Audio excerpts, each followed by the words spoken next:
अंदर की praise Lord, hallelujah.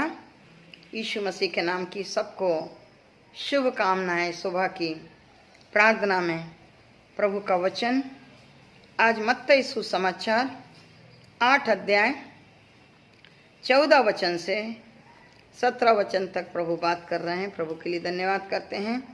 हमारा धन्यवाद प्रभु स्वीकार करके सबको स्वस्थता दे, शांति, समाधान और हर तरह की मुसीबतों से दूर हटाए। प्रभु हमारी प्रार्थना आपसे है। धन्यवाद धन्यवाद धन्यवाद स्वामी। Holy lord, glory Jesus, hallelujah. तो यहाँ पर 14 वचन से 17 वचन तक हेडिंग दिया हुआ है, अनेक रोगियों को चंगा करना। अनेक जो रोग से पीड़ित हैं, భయంకరమైన అది రోగంతోనే ఉన్నవారు కొరకు దేవుడు ఈరోజు స్వస్థపరుస్తున్నారు. దేవునికి స్తోత్రం, హల్లెలూయా. ఎందుకంటే వాక్యం ద్వారా దేవునికి అసాధ్యమైనది ఏది లేదు, ప్రార్థన ద్వారా దేవునికి అసాధ్యమైనది ఏది లేదు, నమ్మిన వారికి అసాధ్యమైనది ఏది లేదు. ఇది మూడు మాట దేవుడు గట్టిగా చెప్తున్నారు. నమ్మి ఏం చేయాలి? మన ప్రార్థన చెయ్యాలి. దానికి అసాధ్యమైనది ఏది లేదు. దేవునికి స్తోత్రం.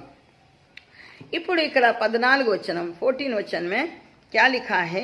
यीशु जब पतरस के घर आया तो उसने उसकी सास को ज्वर में पड़ी देखा। उसने उसका हाथ छुआ, उसका ज्वर उतर गया। हालेलुया। उसका ज्वर क्या हो गया? बुखार क्या हो गया? उतर गया और वह उठकर उसकी सेवा करने लगी।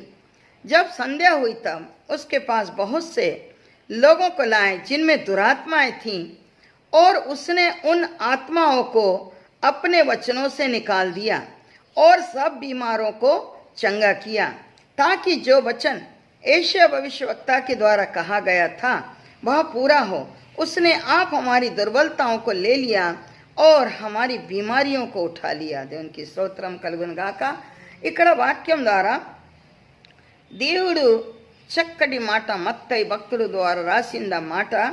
ఎందుకంటే యేసు ప్రభు పుట్టక ముందు ఈ బైబిల్ రాయబడి ఉన్నది. హల్లెలూయా. ఎప్పుడు?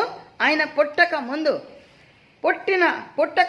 భక్తుడికి ఏం రాసిందా?